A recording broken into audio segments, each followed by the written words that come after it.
Everyone, welcome to शिक्षा site. इस video में हम लोग लेसन प्लान देखेंगे। ये हमारा क्लास 6 का लेसन प्लान है और इसका सब्जेक्ट जो है वो यहाँ पे संस्कृत विषय है और विषय अगर यहाँ पे बात करें तो गद्यम या संस्कृत में पूरा लेसन प्लान आपको मिलेगा और इसका प्रकरण रहेगा गणतंत्र दिवसा समारोह।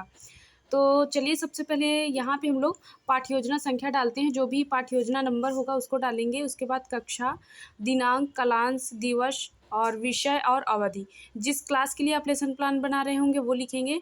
और विषय में संस्कृतम और गद्यम, और जिस डेट पे आप टीचिंग करेंगे उसको लिखेंगे। और दिवसा में आप लिखेंगे जो दिवस रहेगा। और अवधि आपकी 35 निमेषा, आप मिनट को संस्कृत में निमेषा बोला जाएगा। और इसका प्रकरण जो भी रहेगा वो सबसे लास्ट में लिखा जाएगा, प्रकरणम गणतंत्र दिवसा समारोह। सबसे पहले आपका जो फर्स्ट हेडिंग होती है वो सामान्य उद्देश्यानि होता है। और सामान्य उद्देश्य आपके विषय से रिलेट होता है कि आप वो सब्जेक्ट पे, जैसे संस्कृत विषय आप पढ़ा रहे हैं तो संस्कृत विषय पढ़ाने का आपका उद्देश्य क्या है, इसके लिए आपको सामान्य उद्देश्य लिखना होता है। मिनिमम आप 3 से 4 पॉइंट लिखेंगे क्योंकि ये प्राइमरी लेवल के लिए है। अगर ये जूनियर में आपको लिखना होता है तो वहाँ पे आपको ज्ञानात्मक, बोधात्मक ऐसे करके लिखा जाता है। पहला पॉइंट इसमें आप लिखेंगे छात्रेषु संस्कृत भाषां प्रति अनुरागो उत्पादनम। और सेकंड पॉइंट हो जाएगा छात्रेषु संस्कृत गद्यम प्रति अभिरुचि जागरणम। और थर्ड पॉइंट है छात्राणाम शब्द भंडारस्य अभिवर्धनम। और चौथा इसका पॉइंट हो जाएगा छात्रेभ्यः गद्यगत दर्शानुगुणम स्वीकीय जीवने आचरणाय प्रेरणा प्रदानम। और लास्ट पॉइंट हो जाएगा सामान्य उद्देश्यानि का छात्रेषु संस्कृत गद्यांश अर्थग्रहण क्षमताया विकासा। अगली हेडिंग जो होती है वो आपकी विशिष्ट उद्देश्यानि होगा। विशिष्ट उद्देश्य आपके प्रकरण से रिलेटेड होगा कि उस पाठ को आपको पढ़ाने का उद्देश्य क्या है। तो इसके अंतर्गत यहाँ पे 3 पॉइंट लिखा जाएगा। सर्वे छात्रा गणतंत्र दिवसा समारोह विषय ज्ञानन्ति। और सेकंड पॉइंट हो जाएगा सर्वे छात्रा पाठे अगंता नवीन शब्दानाम ज्ञानम प्रदानम। और तीसरा पॉइंट हो जाएगा छात्रा राष्ट्रीय दिवसा विषय ज्ञानस्यति। और इसके बाद अगली हेडिंग होती है, तीसरी हेडिंग शिक्षण सहायक सामग्री। जो भी आप टीचिंग करते टाइम टीचिंग एड्स यूज़ करेंगे जैसे ब्लैक बोर्ड और चॉक, तो आपका ये जो लेसन प्लान है संस्कृत विषय का है। इसके लिए आपको संस्कृत विषय में ही लिखना पड़ेगा। जैसे सुधाखंडा चॉक को हम लोग बोलेंगे मार्जनी आकुंच फलकम श्यामपट्ट संकेतिका। फिर इसके बाद पूर्व ज्ञानम होगा। पूर्व ज्ञान आपके छात्र इस टॉपिक के बारे में पहले से कितना जानता है उसको लिखना होता है। तो सर्वे छात्रा सामान्यतः राष्ट्रीय दिवसा विषय जानन्ति। और इसके बाद आपका प्रस्तावना प्रश्न स्टार्ट हो जाएगा। प्रस्तावना प्रश्न में आप 3 कॉलम बनाएंगे, शिक्षण विंध्या, छात्राध्यापक क्रिया और छात्र क्रिया। तो प्रस्तावना प्रश्न आपका पहला यहाँ पे है, वयम सभायाम सम्मानम प्राप्तम कर्तुम किम कुर्यात्। तो यहाँ पे विद्या अध्ययनम। और दूसरा है वयम विद्या अध्ययनम कुत्र गच्छति, तो विद्यालये ध्वजारोहणम कदा भवति, तो स्वतंत्रता दिवसे और गणतंत्र दिवसे च। तो गणतंत्र दिवसा समारोह विषय भवन्तः किम जानन्ति, तो यहाँ पे हो जाएगा संभावितम उत्तरम समस्यात्मकम।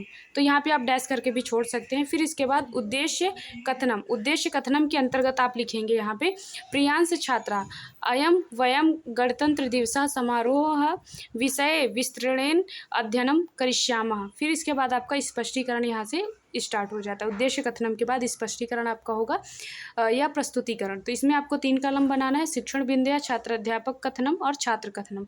प्रस्तुतिकरणम में आप लिखेंगे शिक्षण विंध्या के अंतर्गत छात्राध्यापक सर्वेषु छात्रेषु पाठ्यपुस्तकस्य मध्ये पाठम उद्घाटयितुं निर्देशयन्ति। तो और इसमें छात्र कथन में आप लिखेंगे सर्वे छात्रा पाठ्यपुस्तकम उद्घाटयन्ति। फिर इसके बाद अगला होता है आदर्श वाचनम। क्योंकि आप गद्य पढ़ा रहे हैं तो आदर्श वाचन भी इसमें आपको करना होगा। और छात्राध्यापक कक्षोचित स्वरेण पिरामादि चिह्नाम और भावानुगुणम समाचित स्वरेण शुद्धतया स्पष्टतया च गद्यांश आदर्श वाचनम करिष्यति। और इसमें सर्वे छात्रा ध्यानपूर्वकम श्रोतयन्ति। और इसके बाद आदर्श वाचन के बाद अनुवाचन का आपका, और ये आपका सीरियल चेंज नहीं होना चाहिए। आदर्श वाचन के बाद अनुवाचन होता है। तो अनुवाचनम में आप लिखेंगे छात्राध्यापक कतिपय छात्रान आदर्श वाचनानुसारम गद्यांशः अनुवाचनाय निर्देशयन्ति। फिर अन्य छात्रा सावधानतया श्रोतयन्ति। फिर इसके बाद अशुद्धि संशोधनम। तो अशुद्धि संशोधनम में आप यहाँ पे देख के लिख सकते हैं ऐसा। और इसके बाद काठिन्य निवारणम, तो जो भी शब्द कठिन होंगे उसके आप अर्थ बताएंगे और उसके साथ ही साथ आप छोटे छोटे यहाँ पे स्टिकर लगा सकते हैं, उसमें कठिन शब्द लिखेंगे और उसको कलरफुल करके आप अपने लेसन प्लान को थोड़ा अट्रैक्टिव बना सकते हैं।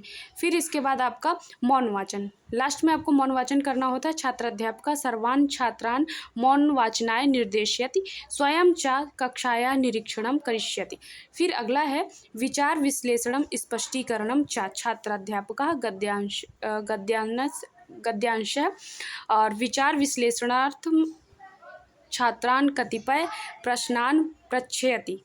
तो इसमें आपको यहाँ पे प्रश्न भी पूछा जाएगा। गणतंत्र दिवसे के भवति, तो गणतंत्र दिवस समारोह मन्यते, स्पष्टीकरण में आप यहाँ पे ऐसे लिख सकते हैं।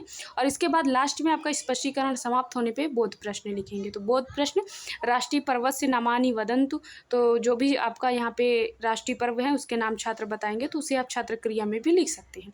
अगला है गणतंत्र दिवसे समारोह कदा भवति, तो इसका आंसर आप छात्र क्रिया में लिखेंगे। और बोध प्रश्न के बाद आपका प्रस्तुतिकरण का जो टॉपिक है वो समाप्त होता है। इसके बाद आपको मूल्यांकन प्रश्न लिखना होता है और मूल्यांकन प्रश्न आप यहाँ पे 3 से 4 आप यहाँ पे लिख सकते हैं।